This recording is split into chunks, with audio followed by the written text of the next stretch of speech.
nasihat-nasihat beliau Mauidul Hasanah yang akan langsung disampaikan oleh Ad-Da'ilullah Al-Habib Muhammad bin Mustafa Al-Jufri. Wa alaihi tafaddal mashkura.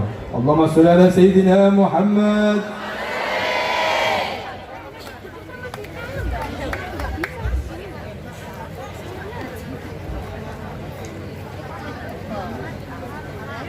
Assalamualaikum warahmatullahi wabarakatuh.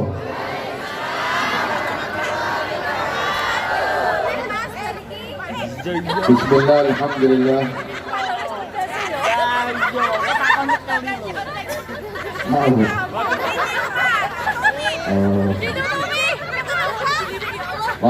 Muhammad. Bismillah, alhamdulillah, salatu wassalam ala rasulillah sayyidina wa maulana Muhammad ibn Abdullah wa ala alihi wa sahbihi wa man wala wa la hawla wa la quwwata illa billah. Allahumma salli wa sallim wa barik wa adhim ala sayyidina Muhammad wa amaril wujud fi hadal yawm wa fi kulli yawm wa fi yawmil maw'ud sirran wa jahran fi dunya wal ukhra wa ala alihi wa sahbihi wa barik wa sallim amma ba'd. Hadirin hadirat muslimin muslimat jamaah sholawat yang mudah-mudahan insyaallah duduknya kita membawa manfaat dunia akhirat. Janganlah kita bangun kecuali dosa kita diampuni oleh Allah, kesalahan kita dimaafkan oleh Allah subhanahu wa ta'ala. Pulang dari sini seluruh hajat kita Allah kabulkan, dan mudah-mudahan insyaallah Allah takdir kita meninggal dalam keadaan sholawat, dalam keadaan ibadah husnul khatimah. Amin Allahumma amin ya rabbal alamin. Wabil khusus yang saya hormati, saya ta'zimi Habib Anis Syahab dari Jakarta, Habib Farid bin Abdurrahman Al-Jufri, Bapak Bupati Blora, Bapak Ahlif Meroto Widi Utomo, Mas Uud, anggota Dewan, Bapak Haji Ketut Kurnawo, Forkom Pincam, Bapak Kepala Desa Ngelanjuk beserta segenap perangkatnya, dan juga yang saya hormati Kiai Haji Maksum Khalil, Kiai Haji Habibur Rahman, dan segenap para tokoh yang hadir. Hadirin dan hadirat yang dirahmati oleh Allah subhanahu wa ta'ala. Syukur alhamdulillah, semua alhamdulillah Allah subhanahu wa ta'ala takdirkan kita dapat berkumpul, bertatap muka, bersilaturahmi bersama, mengagungkan Nabi kita Muhammad sallallahu alaihi wasallam dalam rangkaian acara sebagai bentuk gembira tasyakur atas rahmat Allah yang diberikan kepada kita, sehingga malam ini kita bersyukuran atas kemerdekaan tanah air kita tercinta Republik Indonesia. Mudah-mudahan insya Allah karena sholawatan kita Allah subhanahu wa ta'ala jaga tanah air ini daripada segala balak dan musibah.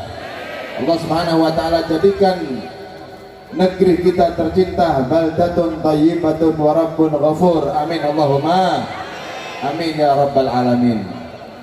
Allah subhanahu wa ta'ala berfirman di dalam Al-Quran, Kul bifadlillahi wa birahmatihi fabidzalika falyafrahu. Katakan wahai Muhammad, sampaikan kepada segenap umat, ketika ada di antara mereka yang mendapatkan rahmat, mendapatkan anugerah fadilah dari Allah, maka hendaknya mereka mengungkapkan kegembiraannya. Ayat ini Pak Bu menjadi dalil bagi kita bahwa selamatan itu hukumnya sunnah. Kenapa? Perintah dari Allah. Falyafrahu, lam niku lam amr, perintah. Setiap perintah di dalam Al-Quran kalau bukan wajib berarti sunnah. Lalu kita diberi kemerdekaan oleh Allah subhanahu wa ta'ala, yang aslinya sebelum itu kita dijajah beratus-ratus tahun. Kemudian karena perjuangan daripada pejuang-pejuang Indonesia, dan dengan rahmat Allah subhanahu wa ta'ala akhirnya Allah berikan kemerdekaan. Allahumma sholli ala Muhammad. Allahumma sholli ala Muhammad. Oleh karena itu sepantasnya, seyogyanya bagi kita untuk mengungkapkan rasa syukur. Asalkan Pak Bu mengungkapkan rasa syukur niku sing ngundang ridho Allah. Ojo sampai kita ini umat Nabi Muhammad, umat Kanjeng Nabi syukurane salah.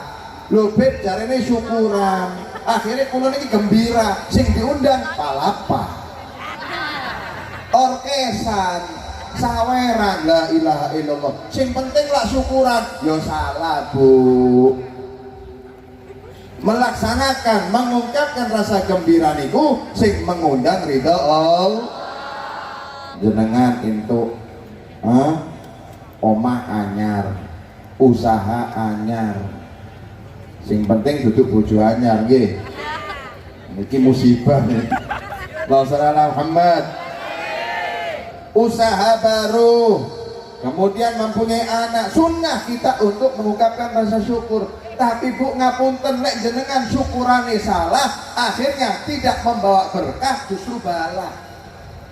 Beb kula niki biyen dapat anak akhirnya selamatan akikone orkesan. Lah anak kula sakniki niki beb diajak ngaji, diajak sholawatan, diajak sembahyang ten masjid, angel naudzubillah.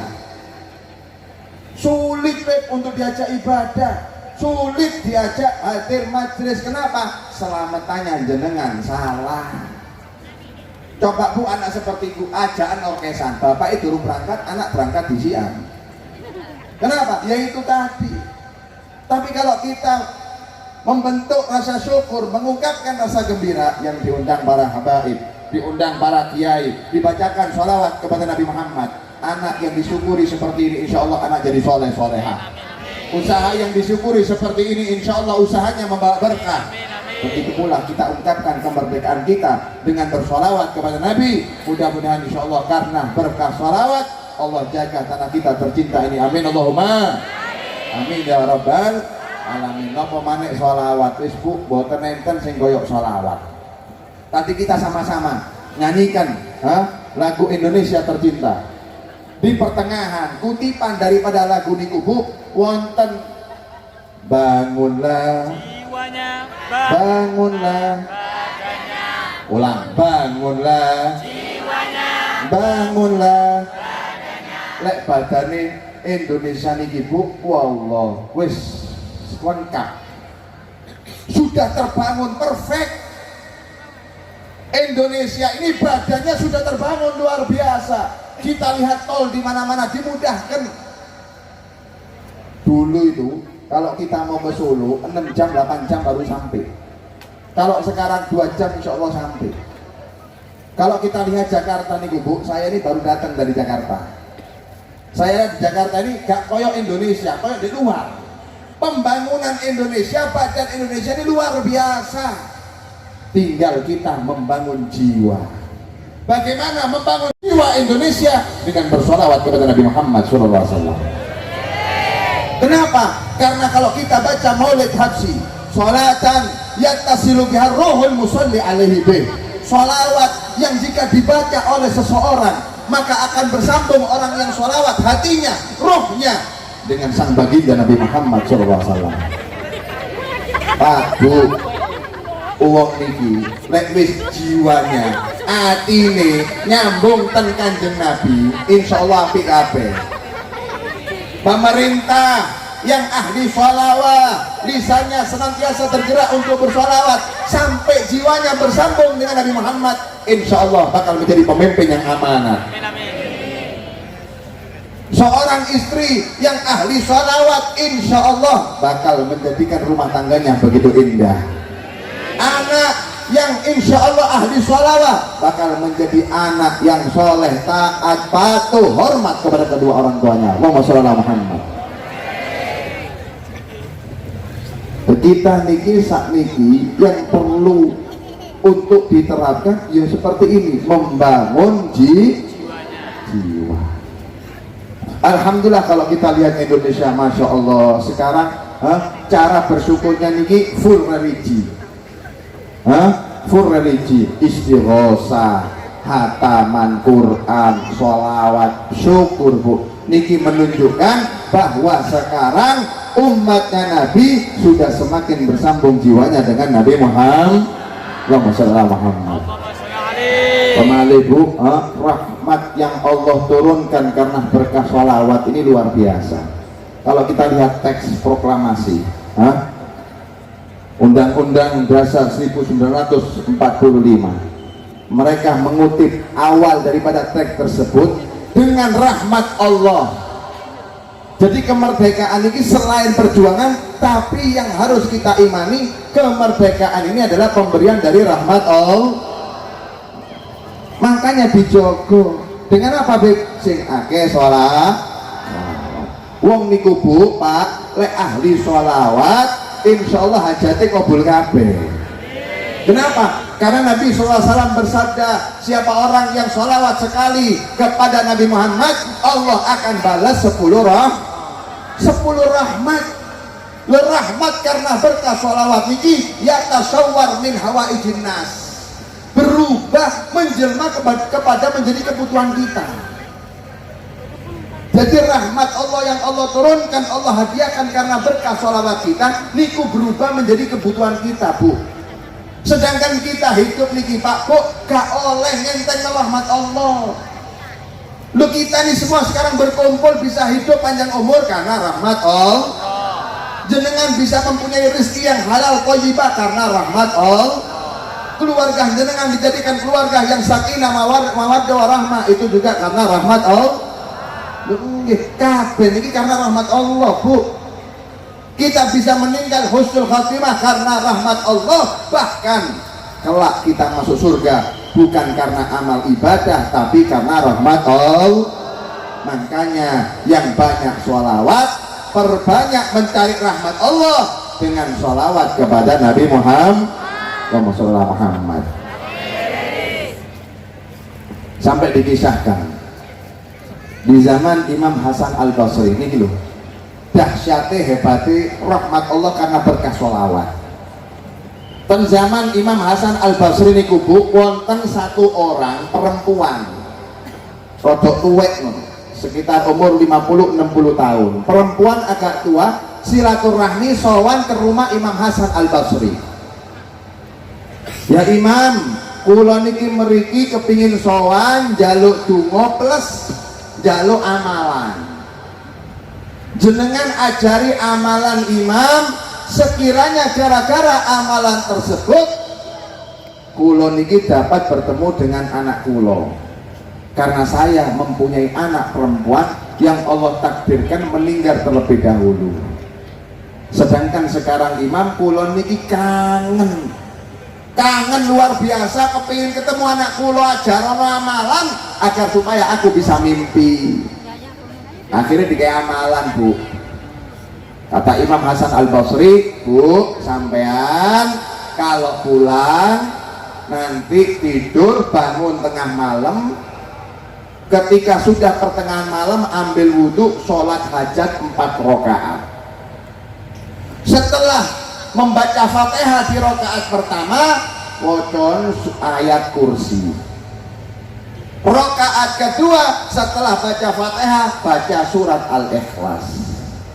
Rakaat ketiga baca surat Al-Falaq dan terakhir tutup dengan surat An-Nas. 4 rakaat.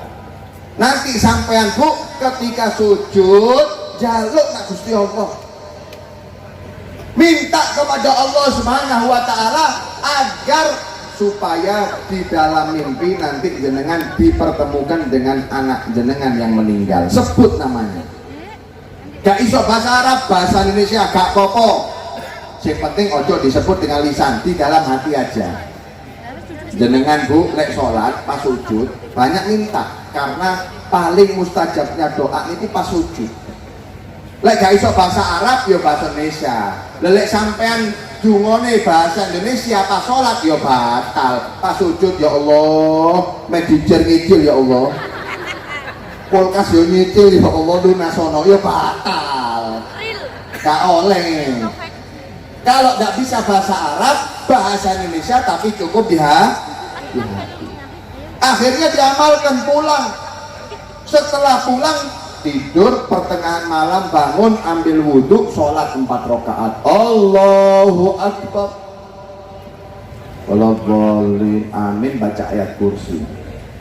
ruku iktidal sujud tangi rakaat keloro Allahu Akbar, baca Fatihah, baca surat Al-Ikhlas, ruku iktidal sujud tangi Allahu Akbar, rakaat ketiga bar maca Fatihah, baca surat Al-Falaq sampai ditutup surat An-Nas.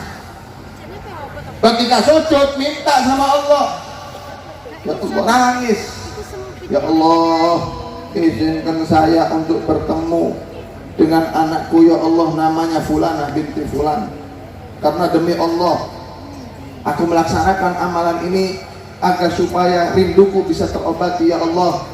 Benar-benar aku tidak bisa menguasai diriku, ingin bertemu dengan anakku, tolong sekali ini izinkan aku bertemu dengan anakku. Singkat cerita, setelah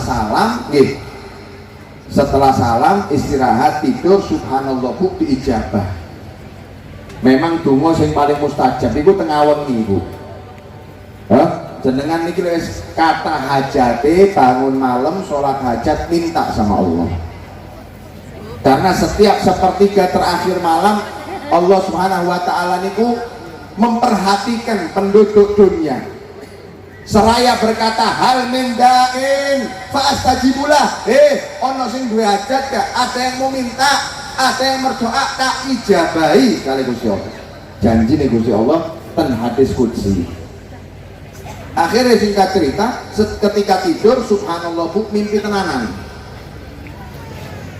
Tapi di dalam mimpinya ibu tua tadi ini dipertontonkan oleh Allah melihat anaknya disiksa oleh Allah. Anak ini ibu ditandangi pak, dipukul dengan palu yang begitu besar sampai hancur, teriak ibunya. Anehnya setelah hancur kembali lagi kepala tersebut, dipukul lagi, teriak lagi minta tolong ya Ummah, ibu tolong bu.